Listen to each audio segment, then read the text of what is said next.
बच्चा? हाँ, क्या हुआ? मम्मी, वो पापा। तुमको पापा की याद आ रही है? हाँ, हाँ मेरा तुम्हारे पास। हाँ, चिंता मत करो, तुम सोने की कोशिश करो। हाँ, हम है ना, हम है। हाँ, सोने आ जाओ। नमस्कार, क्राइम पेट्रोल दस्तक में मैं उज्जवल शर्मा आपका स्वागत करता हूं। यह केस यूं तो एक हत्या से शुरू हुआ था, लेकिन यह एक हत्या हमें एक ऐसे गुनाह की ओर लेके जाने वाली थी जिसकी हैरानगी के किस्से हर इंसान की जबान पर थे। इस केस में अभी तक जिस आदमी की हत्या हुई थी उसका नाम सुशांत था, जो कि एक राजनीतिक कार्यकर्ता था। जब सुशांत की हत्या हुई तब मैं लीव पर था, और जैसे ही मैंने ज्वाइन किया मेरे कलीग ने मुझे इस केस के बारे में अपडेट किया। सर, सुशांत की बॉडी 22 मार्च की रात हमें उस पेड़ से लटकी हुई मिली, लेकिन उसे वहां किसने लटकाया इस बात की किसी ने कोई गवाही नहीं दी है। पोस्टमार्टम रिपोर्ट के हिसाब से तो कॉज ऑफ डेथ फांसी ही है, पर इसके शरीर पर लगी चोटें बताती हैं कि इससे पहले बहुत बुरी तरह से पीटा गया और फिर जबरदस्ती उस पेड़ पर लटकाया गया। ये सुशांत संवेदना पार्टी का कार्यकर्ता था। इसकी बीबी रेवा ने विरोधी पार्टी के कार्यकर्ता तुषार पे इसकी हत्या का आरोप लगाया है। सर, ये तुषार। ला बैग दो हमको। टिफिन खाए हो ना? खत्म कर दी पूरा। एकदम से हृदय परिवर्तन कैसे हो गया तेरा? अपने पति से तो तू छुटकारा पाना चाहती थी, अब कैसे एकदम से दिल में आग लगी उसे इंसाफ दिलाने के लिए? आग तो बहुत लगी है, लेकिन अब चलेगा तो तू। आ जा आगोश में, ठंडा कर दूंगा। सर, इस तुषार को हमने इन्वेस्टिगेट किया, लेकिन ना इसके खिलाफ कुछ मिला और ना ही रेबा के अलावा और किसी ने इसके ऊपर कोई आरोप लगाया। इसके डर से या तो इसका खौफ तो बहुत है, लेकिन इन्वेस्टिगेशन में यह भी पता चला है कि सुशांत और रेबा के बीच बिल्कुल बनती नहीं। छोटी छोटी बातों को लेकर दोनों में झगड़ा होता है। एक अकेली औरत के लिए अपने पति को मार के पेड़ पे लटकाना पॉसिबल नहीं है। अगर ये कांड रेबा ने किया है तो जरूर इसके साथ कोई और भी होगा। हमारा बस चलता ना रेबा, हम तुमको वहां शादी ही नहीं करने देते। जीते जी तो वो तुमको ढंग की जिंदगी दे नहीं पाया, अब उसके मरने के बाद भी तुम वहां पड़ी हो। अब तो हम यहाँ से जा ही नहीं सकते, क्योंकि अब अगर हम गए ना तो ये पुलिस वालों को वही लगेगा जो आस पड़ोस के लोग उन्हें बता रहे। नहीं, जब तक हम इस तुषार को अंदर नहीं करवाते ना तब तक हम कहीं नहीं जाएंगे।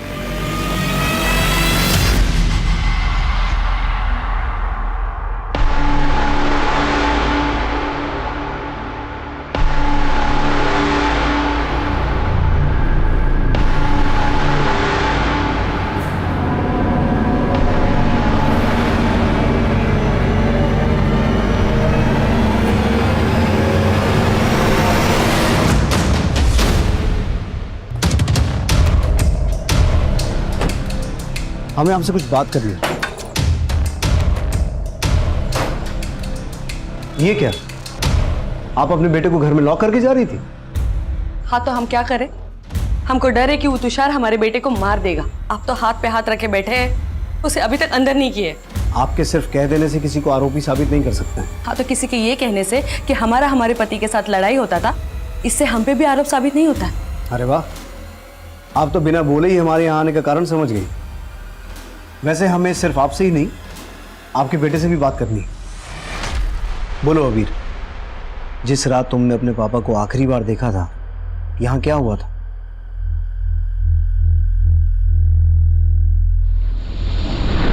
बेटा, हम जो नहीं कर पाए वो तुम करोगे। हम जानते हैं तुम बड़े होके इस देश और समाज के जरूर कमाओगे, है ना?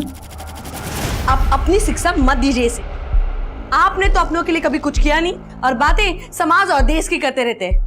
तुम सिवाय ताने देने के अलावा कुछ नहीं कर सकती क्या? अरे तंग आ गए हैं तुम्हारे पक पक सुन सुन के। अरे तंग तो हम आ गए।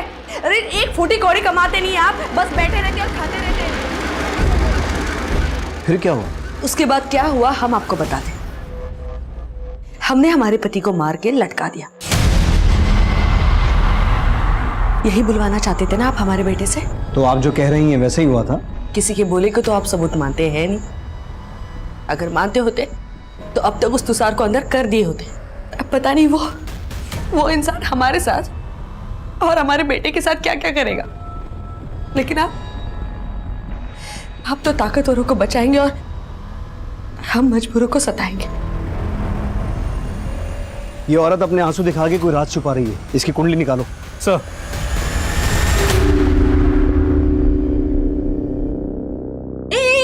कहाँ घुसी चली जा रही? चल बाहर निकल यहाँ से। हमको बाल कटाना है। तुमको बाल कटवाना है? हाँ। और यहाँ चल बाहर निकल।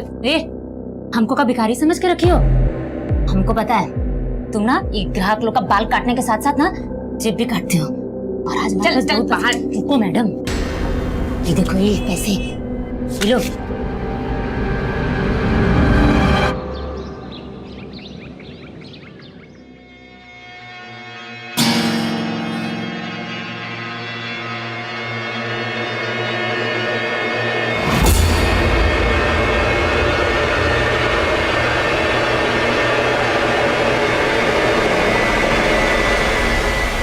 अबीर, क्या हुआ?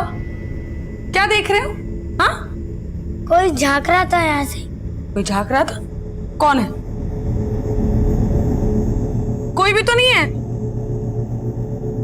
अच्छा, तुमको पढ़ाई नहीं करना है इसलिए बहाना बना रहे हो? नहीं मम्मी, हम सच कह रहे हैं, कोई झांक रहा था यहाँ से। अच्छा ठीक है, बहाना बनाने का जरूरत नहीं है। जाओ जाके बाहर खेलो। खेलना है ना तुम्हें? जा जाओ, लेकिन ज्यादा दूर नहीं जाना। हाँ, जल्दी आना। जा।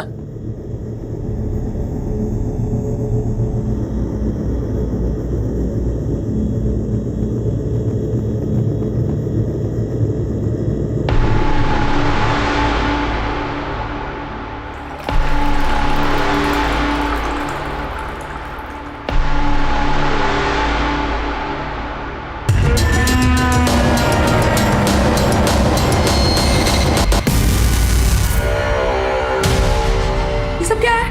हाँ? हाँ? क्या कर रहे हो?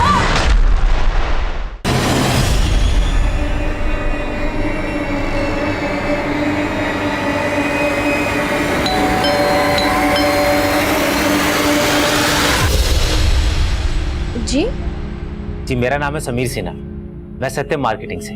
हमारी कंपनी ये धातुओं को साफ करने का पाउडर बनाती है। अगर आप इस पाउडर को खरीदेंगे, इससे आप सोने के सिक्के, चांदी के सिक्के, आपके बर्तन, आपके गहने सब कुछ अच्छे से साफ कर सकती हैं। ये है हमारा मैजिक पाउडर। ये देखिए, फिर थोड़ी देर इसको पानी में ऐसे मिलाते रहिए। ये देखिए आप पानी का रंग। और ये रहा मैडम सिक्का, कितना पुराना है, देखिए कितना सब कुछ इसके ऊपर जम गया है। अब हम इसको डालेंगे इस जादुई पाउडर वाले पानी में। ये देखिए मैडम, हो गया ना एकदम बिल्कुल नया हरा सोना। सोना मैडम किसी का भी मन मोहित कर लेता है। सर एक सेकेंड सर, रेबा के कॉल रिकॉर्ड्स आ गए। इसमें ये एक नंबर मिला है जिसके साथ उसकी लंबी बातें हुआ करती थी। ये नंबर इस चंदन के नाम पे रजिस्टर्ड है। सर इंपॉर्टेंट बात यह है कि जिस रात सुशांत का मर्डर हुआ उस रात भी चंदन और रेबा के बीच लंबी बात हुई थी। तो तुम ये कहना चाहते हो कि रेबा और चंदन के बीच में अफेयर है और यही सुशांत के मर्डर का मोटिव?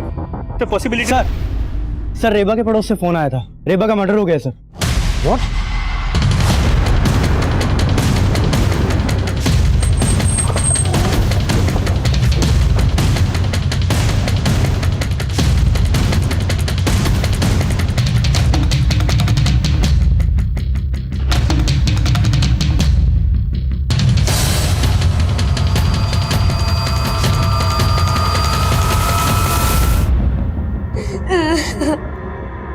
रेनू, सर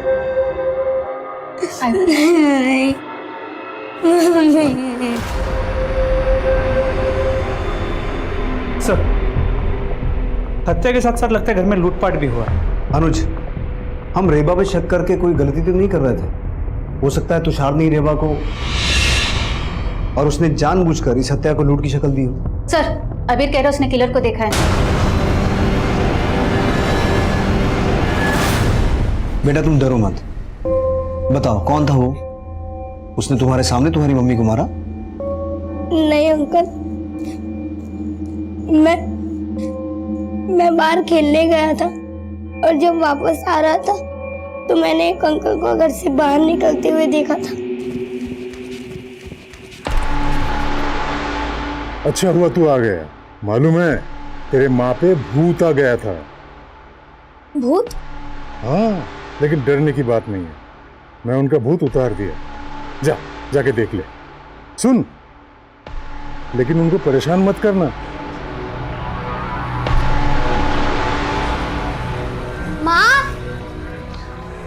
माँ। और जब मैं अंदर आया तो मैंने देखा कि मम्मी। माँ, माँ। तो उस अंकल ने हेलमेट पहना हुआ था? रेड हेलमेट और रेड जैकेट।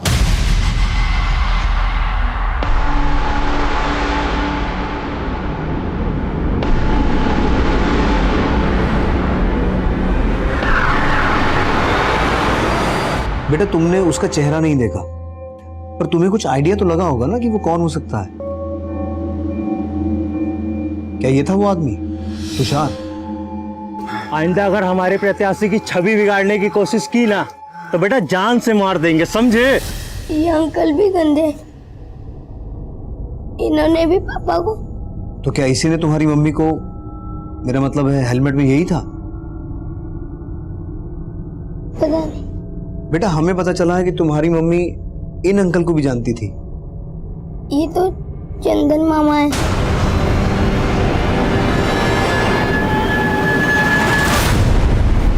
रेबा ने कभी ये नहीं बताया कि उसका कोई भाई है, और अबीर कह रहा है चंदन उसका मामा है।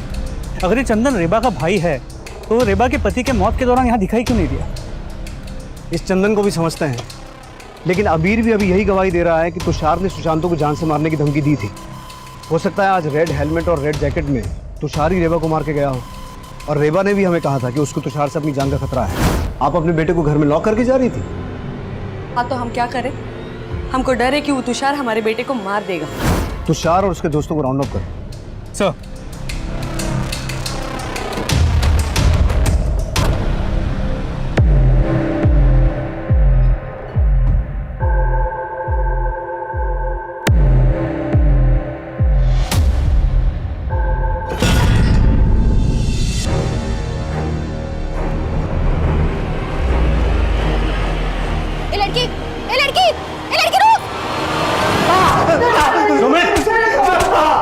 सर सर सर सर मैं मानता हूँ सुशांत से मेरा झगड़ा हुआ था, पर उसे मैंने मारा नहीं है सर, सच में। तूने सुशांत को ही नहीं उसकी बीवी रेबा को भी मारा है। लाल हेलमेट और लाल जैकेट पहन के गया था ना वहाँ। क्या बोल रहे हैं सर? लाल जैकेट? सर कुछ क्या कहा था तूने रेबा के बेटे को? उसकी माँ पे भूत चढ़ा है, मेरा भूत हम उतारते हैं। सर ऐसा कुछ, सर सच में कुछ नहीं। सर कुछ नहीं। हेलो चंदन। हाँ जी बोल रहा हूँ। आप कौन? मैं किशोरपुरी पुलिस स्टेशन से सब इंस्पेक्टर अनुज बोल रहा हूँ। आप रेबा के भाई हैं? हाँ, वो हमारी चचेरी बहन है। बात क्या है? दरअसल रेबा का मर्डर हो गया। अब जल्द से जल्द किशोरपुरी पुलिस स्टेशन आ जाइए। सर, रेबा के भाई चंदन ने बताया वो अर्जेंट काम से कोलकाता गया हुआ है, 3 दिन बाद आएगा। जीजा की मौत पर आया नहीं और बहन की मौत के बाद बोल रहा है कि 3 दिन के बाद आएगा। चंदन ने बताया कि रेबा का सगा भाई नहीं है, कजिन भाई है, वो भी दूर का रिश्ता है। दूर का रिश्ता? लेकिन रेबा के साथ कांस्टेंट फोन पे टच में था। ये रिश्ता इतना भी दूर का लगता नहीं है। जी सर, इसलिए चंदन और रेबा के अफेयर के एंगल को रूल आउट नहीं कर सकता। तुषार भी मुंह नहीं खोल रहा है, और रेबा के घर में कोई फोर्स एंट्री का निशान नहीं था। और रेबा के बेटे अबीर के बयान के मुताबिक जितनी आसानी से वो रेड हेलमेट वाला आदमी घर से निकल रहा था, लगता है कि रेबा उसको जानती थी। हम अब तक ये सोच रहे थे कि रेबा ने सुशांत को मरवाया होगा, लेकिन ये भी तो हो सकता है जिसने सुशांत को मारा उसी ने रेबा को खत्म कर दिया, क्योंकि हम रेबा पे शक कर रहे थे। अगर रेबा फंसती तो वो भी फंसता। सर, होने को तो कुछ भी हो सकता है। अनुज, जरा पता करो ये चंदन वाकई कोलकाता में है या झूठ बोल रहा है। चांसेस इस बात के भी हैं कि सुशांत को चंदन नहीं मरवाया हो, और वो रेड जैकेट और रेड हेलमेट वाला आदमी भी ये चंदन ही हो। रेबा की डिटेल्ड पोस्टमार्टम रिपोर्ट और भी हिला के रख देने वाली थी, क्योंकि रेबा का रेप उसके जिंदा रहते नहीं किया गया था, बल्कि उसके मरने के बाद उसकी बेजान लाश के साथ रेप किया गया था। वो रेड हेलमेट और रेड जैकेट वाला आदमी अबीर को यह बोल के गया था कि उसकी मां रेबा पर भूत आया था, और उस वक्त हमारी टीम में उस मुजरिम को पकड़ के उसका भूत हमारे तरीके से उतारने का आक्रोश था। हमने तुषार और उसके दोस्तों को रिमांड पर तो लिया था, पर उन्होंने कुछ भी कबूल नहीं किया। लेकिन फिर भी हम उन सबका डीएनए रेबा की बॉडी पर मिले सीमेन के डीएनए से मैच करवा के देख रहे थे। अभी रेबा के कजन चंदन से भी मुलाकात करना बाकी था, लेकिन तभी एक और गुनाह कहीं और अपनी दस्तक दे चुका था।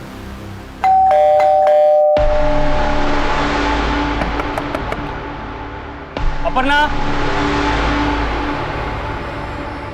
अपर्णा,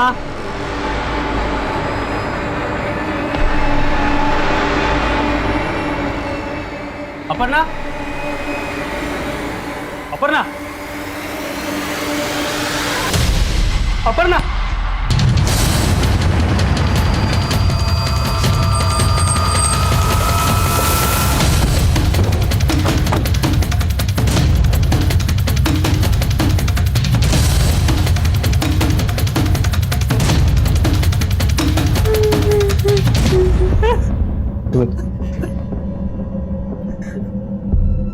साहब ये क्या हो गया साहब?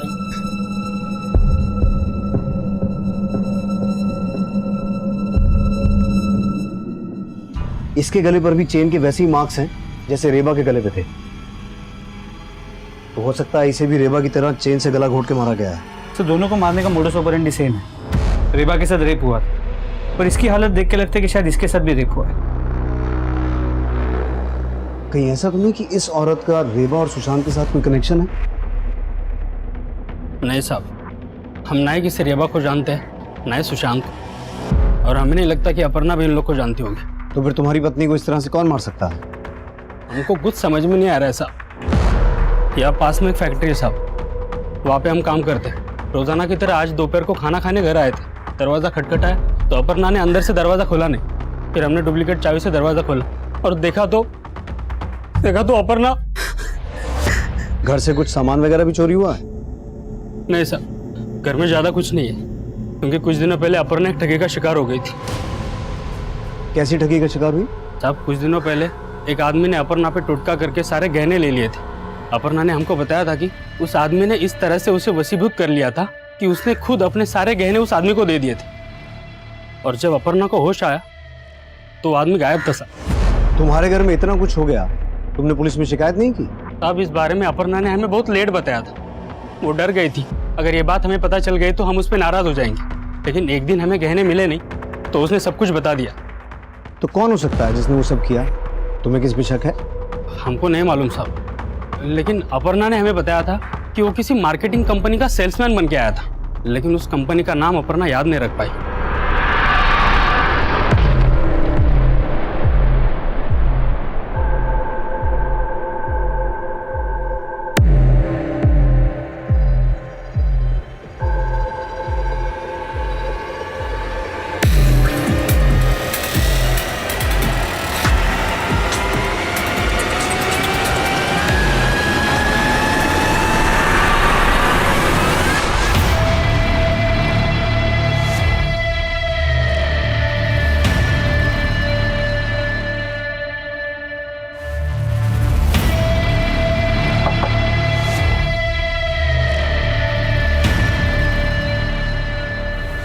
जी बोलिए। जी मेरा नाम सुरेंद्र सिंह, मैं विबास मार्केटिंग कंपनी से हूँ। हमारी कंपनी धातुओं को साफ करने का एक पाउडर बनाती है। सर मैंने अपर्णा के घर में किसी को आते जाते नहीं देखा था, पर उस दिन दोपहर उसके घर के बाहर एक लाल कलर की मोटरसाइकिल देखी थी। नंबर देखा था उस बाइक का? नंबर तो नहीं देखा था, हमें थोड़ी ना पता था उसके साथ ऐसा कुछ हो जाएगा। 4-5 घंटे पहले हम मिले थे सर। तो आप दोनों जब मिले थे तो आपस में बातें क्या हुई थी? कुछ खास बात नहीं हुई थी सर, बिजली चली गई थी, वो घर से बाहर आई थी। दीदी आपके भी घर की बिजली चली गई है क्या? हाँ अपर्णा, यहाँ भी बिजली गई है। आजकल ना बहुत ही कटौती हो रहा है ये बिजली का। फिर थोड़ी देर बाद बिजली आ गई तो सब अपने अपने घर पे चले गए। पर एक बात है सर, कुछ दिन पहले मैंने अपर्णा को एक लड़की के पीछे भागते हुए देखा था। ए लड़की रुक रुक। अपर्णा कौन थी वो लड़की? दीदी वो लड़की, उस दिन जब वो आदमी मुझे वशीभूत करके मेरे गहने लूट के ले गया था दीदी, उस वक्त मैंने इस लड़की को देखा था। ये जरूर उसके जानने वाली है दीदी, तभी मुझे देखकर भाग गई।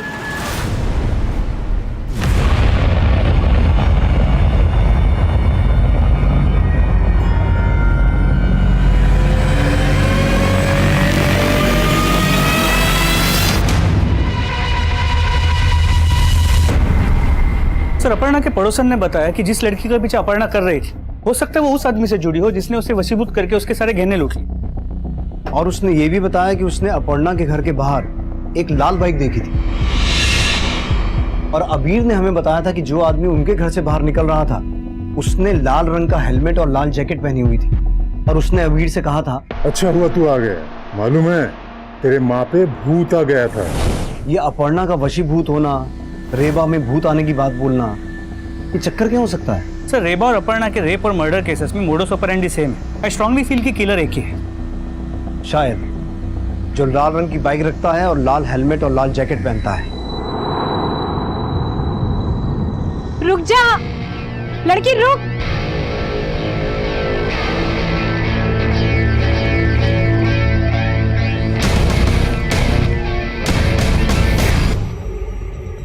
रेबा और अपर्णा जिन एरियाज में रहती थी उन दोनों एरियाज का डम डेटा निकालो।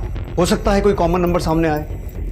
और इन दोनों एरिया से ये पता करो कि कोई ऐसा आदमी है जिसके पास लाल रंग की बाइक हो और वो लाल रंग का हेलमेट और लाल जैकेट पहनता हो। सर अपर्णा का पोस्टमार्टम रिपोर्ट। सर इस रिपोर्ट के हिसाब से अपर्णा का रेप हुआ है और सर रेबा की तरह अपर्णा की बॉडी में भी सीमेंट के सैंपल्स मिले हैं। अनुज, इन दोनों की बॉडी पे मिले सीमेंट सैंपल का डीएनए मैच करवा के देखो। इससे ये कंफर्म हो सकता है कि इन दोनों का किलर और रेपिस्ट सेम है क्या?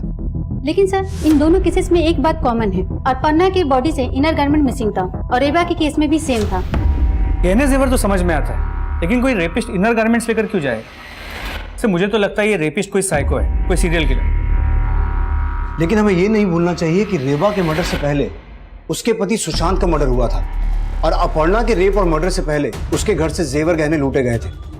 तो कहीं ऐसा तो नहीं कि सुशांत का किलर रेबा की तरह अपर्णा को टारगेट करके जानबूझ के हमारा ध्यान किसी सीरियल किलर की ओर ले जाना चाहता है? सर तो आपको लगता है जिसने सुशांत को मारा उसने रेबा और अपर्णा को भी मारा? हो सकता है। अच्छा, ये रेबा का कजन चंदन कहाँ है अब तक? सर वो कल आ जाएगा और हम इस तुषार और उसके दोस्तों पे भी नजर रखे हुए हैं। हम ये भी पता करते हैं कि इनमें से किसी के पास कोई रेड बाइक है।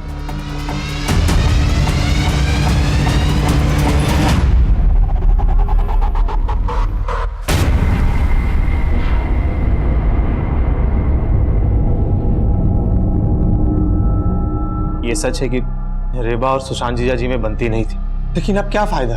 हत्या तो दोनों की हुई है। हमें तो दोनों के लिए इंसाफ चाहिए।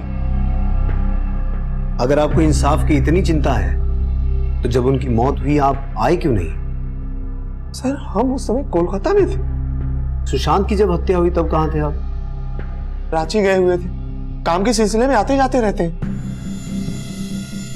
जब सुशांत की हत्या हुई थी उस रात आपकी रेबा से आधा घंटा बात हुई थी फोन पे। बहन थी हमारी, बात होती रहती थी। वो सुशांत जीजा जी की स्थिति को लेकर बहुत चिंतित थी। राजनीति के चक्कर में उन्होंने न जाने किससे किससे दुश्मनी पाल ली थी और उसको जो डर था वही हुआ। जीजा जी खुद तो गए, हमारी बहन रेबा को भी लेके गए। हमको तो अबीर का बहुत चिंता हो रहा है। हम अबीर को अपने साथ में लेके जाएंगे। मैं कमी सर?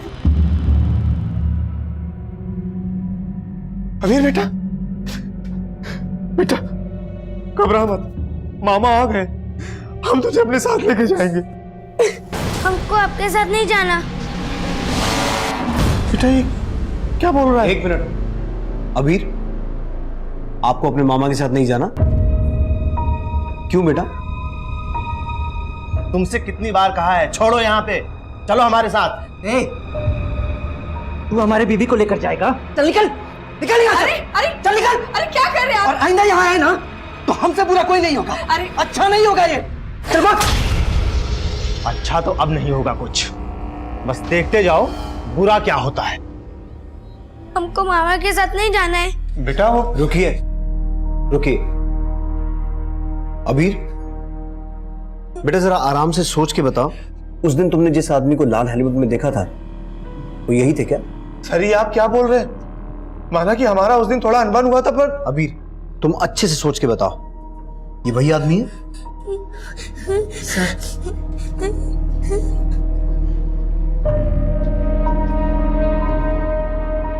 अबीर तो बच्चा है, उसको कहाँ इतनी समझ है। आप बेकार हम पे शक कर रहे हैं। शक तो करेंगे ही ना। हो सकता है अपनी जीजा को तुम ही ने मारा हो और अपनी बहन को भी। देखिए हम कुछ भी सुन के नहीं लेंगे।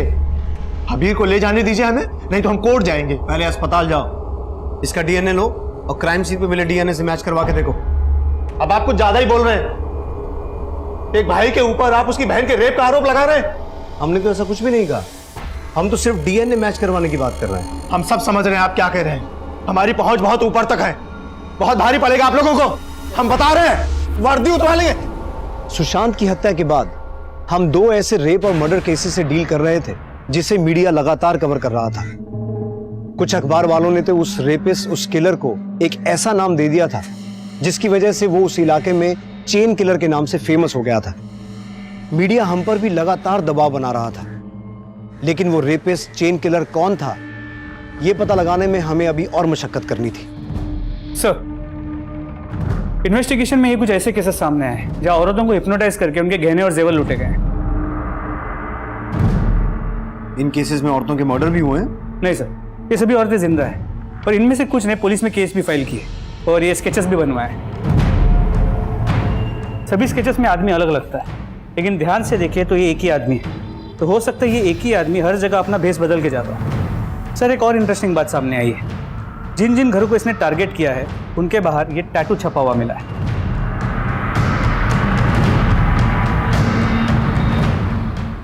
अपर्णा के घर के बाहर ऐसा ही टैटू था, लेकिन रेबा के घर के बाहर ऐसा कोई टैटू नहीं था।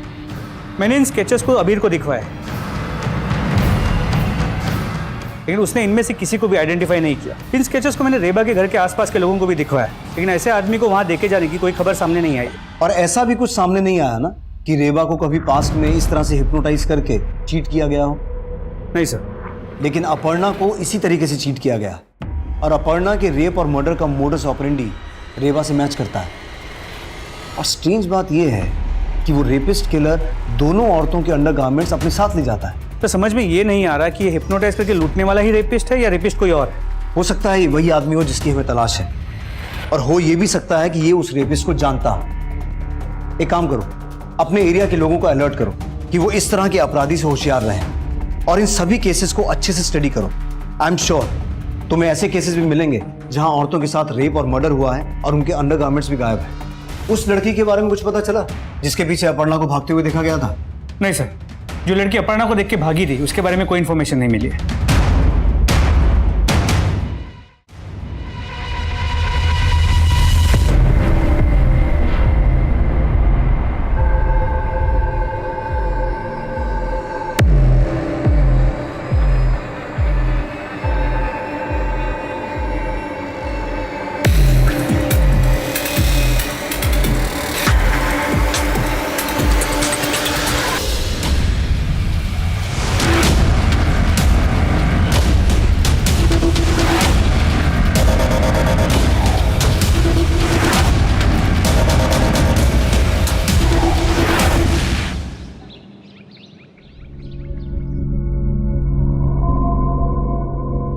अरे वाह, तुम्हारे हाथों में जो स्वाद है ना वो किसी और के हाथों में नहीं है।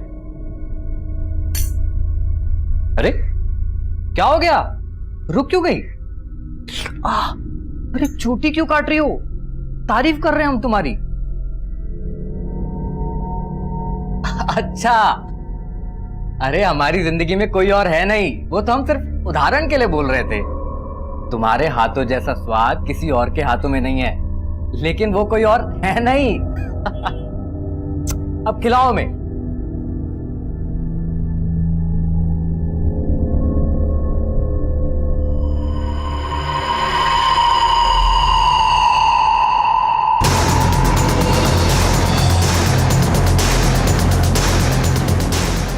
सब इधर।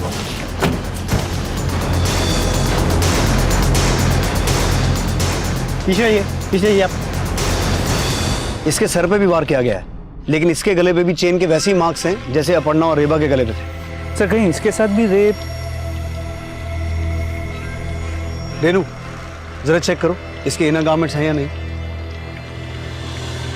ए तुम लोग पीछे हटो।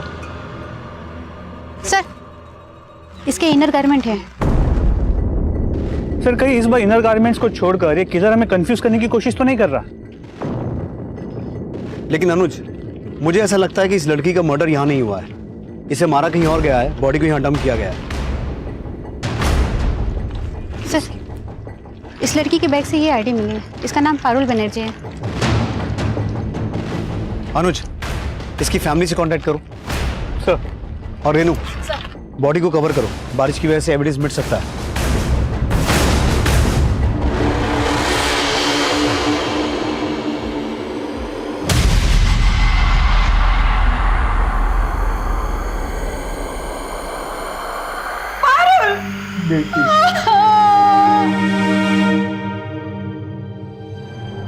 पारुल ट्यूशन पढ़ने गई हुई थी।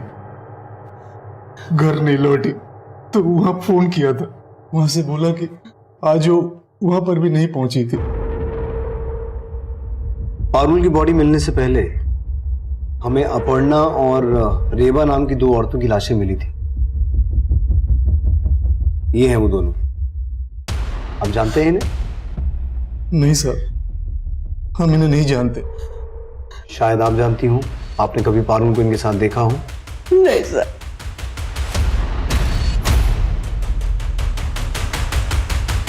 सर पारुल के बॉडी पे कोई सीमेंट सैंपल नहीं मिला है, लगता नहीं कि उसका रेप हुआ है। रेवा और अपर्णा की तरह पारुल के इनर गारमेंट्स भी गायब नहीं थे, और अब रेप का भी कोई साइन नहीं। सर चक्कर क्या है कुछ समझ में नहीं आ रहा। अनुज, रेवा और अपर्णा की बॉडी हमें उनके घर से मिली थी। कहीं ऐसा तो नहीं कि किसी ने अखबार में उस चेन किलर के बारे में पढ़ के उसका मोडस ऑपरेंडी पारुल के मर्डर में इस्तेमाल किया है? सर एक सेकंड। हाँ मिश्रा बोलो। क्या? हाँ ठीक है, एक सेकंड। सर कांस्टेबल मिश्रा का फोन है। गोविंदपुर में एक ऐसा घर मिला है जिसके बाद ठीक उसी तरह का टैटू है जिस तरह का टैटू अपर्णा के घर के बाहर, लेकिन अब तक वहां पे लूट नहीं हुई।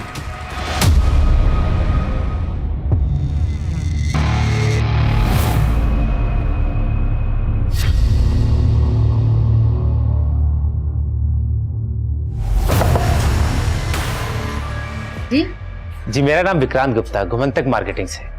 हमारी कंपनी धातुओं को साफ करने का पाउडर बनाती है। इससे आप सोने के सिक्के, चांदी के सिक्के, बर्तन, गहने सब कुछ अच्छे से साफ कर सकते हैं। अगर आप इस पाउडर को खरीदेंगे, इसके साथ आपको मिलेगा एक सोने का सिक्का। अच्छा, अब तू मुझे हिप्नोटाइज करेगा? कर, मैं भी तो देखूं तू औरतों को कैसे बेवकूफ बनाता है। रेनू, अभी तो ये यहाँ कुछ भी नहीं कर पाएगा। अब ये जो भी करेगा जेल में करेगा। सर मैंने किसी का मर्डर नहीं किया। सर मैं औरतों को हिप्नोटाइज करके उनके गहने लूटता था। गहने ही नहीं, तूने इन औरतों की इज्जत भी लूटी है। पहले भेस बदल के लूटने आता था, फिर अपनी लाल बाइक। सर मैंने किसी का रेप नहीं किया और ना ही मैंने सर किसी का मर्डर किया है। तूने क्या क्या कांड किए सब उगलवा लेंगे हम।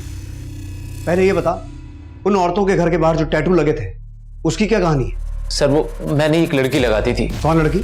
सर नीलम नाम की एक लड़की है जो चौराहे पे भीख मांगती है।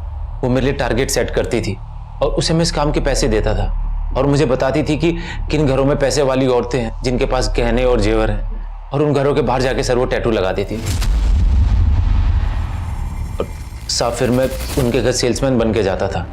मुझे हिप्नोटाइज करने की विद्या आती है और इसके बलबूते मैं उनको लूट लेता था। लेकिन सर इसके अलावा मैंने कुछ नहीं किया। कहाँ मिलेगी वो लड़की जो तेरे लिए रेकी करती थी?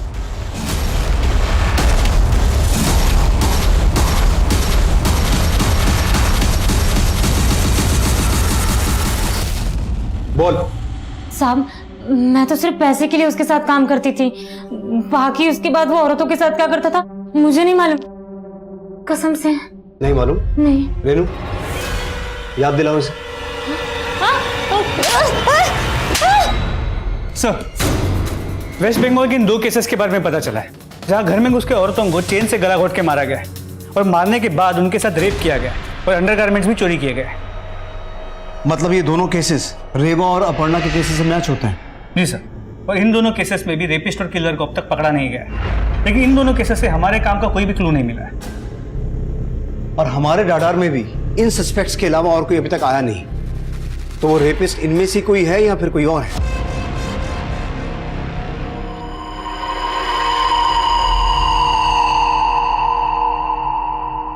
सर कभी कभी मुझे ऐसा लगता है कि अबीर को उस लाल हेलमेट वाले के बारे में सब कुछ पता है, लेकिन वो हमें कुछ बता नहीं रहा है। सर आज जब लाइट गई थी तो वो अचानक से डर गया। माँ, माँ, माँ, माँ। अबीर, क्या हुआ बेटा? डरो मत, बस लाइट गई है। उस दिन भी ऐसे ही लाइट गई थी जब माँ वो मुझे भी मार देगा।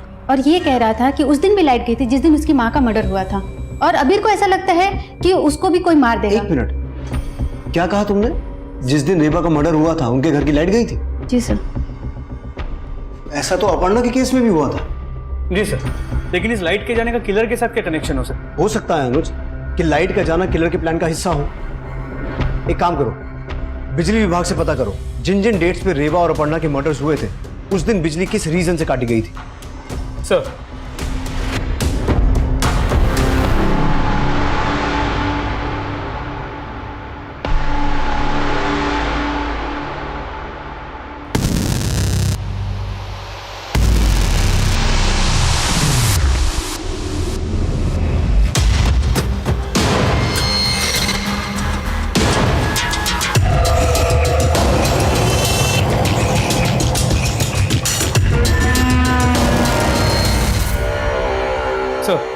बिजली विभाग वालों से बात हुई।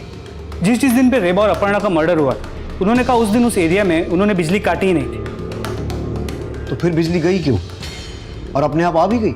सर एक्चुअली इन गाँवों में जहाँ पे ट्रांसफार्मर्स होते हैं वहाँ कोई सिक्योरिटी नहीं होती, तो जिस किसी को भी पावर सप्लाई बटन का नॉलेज होता है वो अपनी मर्जी से बिना किसी को पता चले ऑन और ऑफ कर सकता है। तो पक्का वो किलर ही ऐसा करता होगा, और हो सकता है किसी और एरिया में इसी तरीके से वो औरतों को टारगेट करने का सोच रहा हो।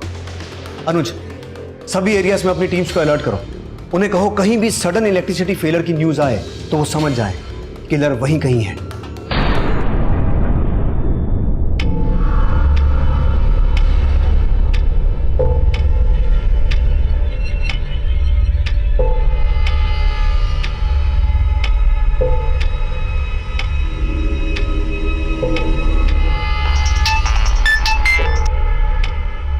हेलो, कहां लाइट गई है? पुटकी में। अलर्ट रहो, हम पहुंच रहे हैं।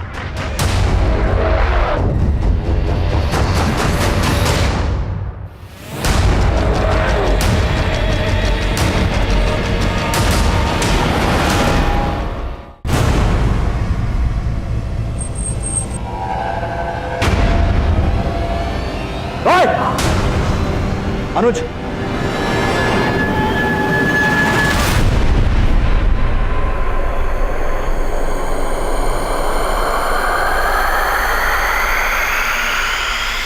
हमको बहुत बुद्धि दिया ऊपर वाला,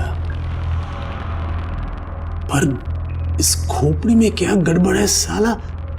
औरत का भूत दिमाग से उतरता ही नहीं। तेरा भूत तो हम उतार देंगे। ये बता, रेबा और अपर्णा के अलावा पश्चिम बंगाल की उन 2 औरतों के साथ इसी तरीके से रेप और मर्डर किया था ना? और कितने कांड किए हैं? कभी गिने नहीं, बस जगह जगह ढूंढ के हम ऐसे औरत खोजते थे जो दिन में अकेली रहती थी।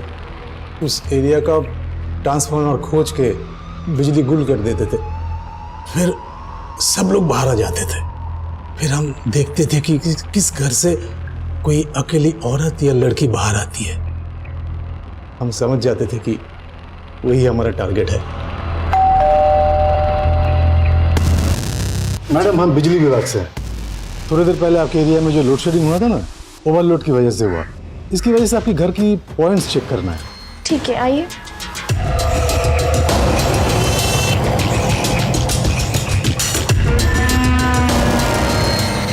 मैडम, एक गिलास पानी पिलाएंगी?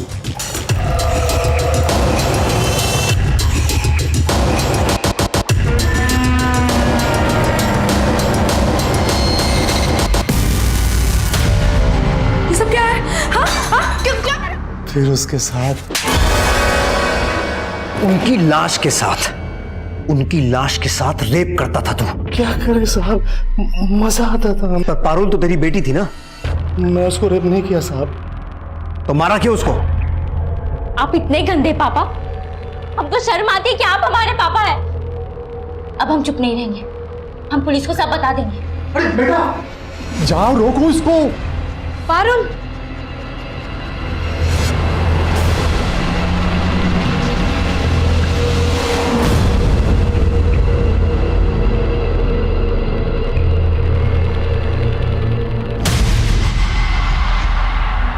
हमारी बीबी ने हम पे भरोसा कर लिया था साहब, और उस दिन हमने पारुल को रोक लिया, पर आगे रोकना मुश्किल था। उस दिन जब वो ट्यूशन जा रही थी तब हमने। और औरतों के इनर गारमेंट्स, वो क्या सोच के गायब करता था? वो क्या है ना साहब, जब वो औरतें हमारे पास नहीं होती थी ना, तो हम उनकी कल्पना करते थे, और उस कपड़ों से खुशबू आता था, और उस खुशबू से हमको बहुत मजा आता था, और उस मजे के लिए हम उस कपड़े हमारे पास रख लेते थे। हम जानते थे साहब ये गलत है, हमने कोशिश भी किया कि पता नहीं दिमाग में क्या गड़बड़ी। तेरी सारी गड़बड़ियों का इलाज है हमारे पास, सही जगह पे आया है तो। सुमित साहब, हाथ रोकना मत। हमने कोशिश किया था साहब। रेबा, अपर्णा और पारुल समेत हमने पश्चिम बंगाल की उन 2 औरतों के रेप और मर्डर केस को भी सॉल्व कर लिया था, लेकिन उत्तम का सुशांत के मर्डर में कोई हाथ नहीं था। फिर हमने सुशांत के मर्डर केस पे फोकस किया, और जल्दी यह भी पता लगा लिया कि सुशांत का मर्डर तुषार और उसके दोस्तों ने ही किया था। यह परिणाम आने के बाद हमें इस बात का अफसोस हुआ कि रेबा के बयान को सीरियसली डील करना चाहिए था, लेकिन रेबा, अपर्णा और उनके जैसी कई विक्टिम्स ने उत्तम की आपराधिक मंशा को समझे बगैर उसे अपने घर में एंट्री दी थी। वो अपराध की दस्तक को भांप नहीं पाए थे, लेकिन पारुल अपने पिता को समझ चुकी थी। अगर पारुल की मां ने उसकी बात का भरोसा करके उसका साथ दिया होता तो शायद पारुल की जान बच सकती थी। अब मैं आपसे इजाजत चाहता हूं। आप देखते रहिए क्राइम पेट्रोल दस्तक। मकसद बताना नहीं, बचाना है।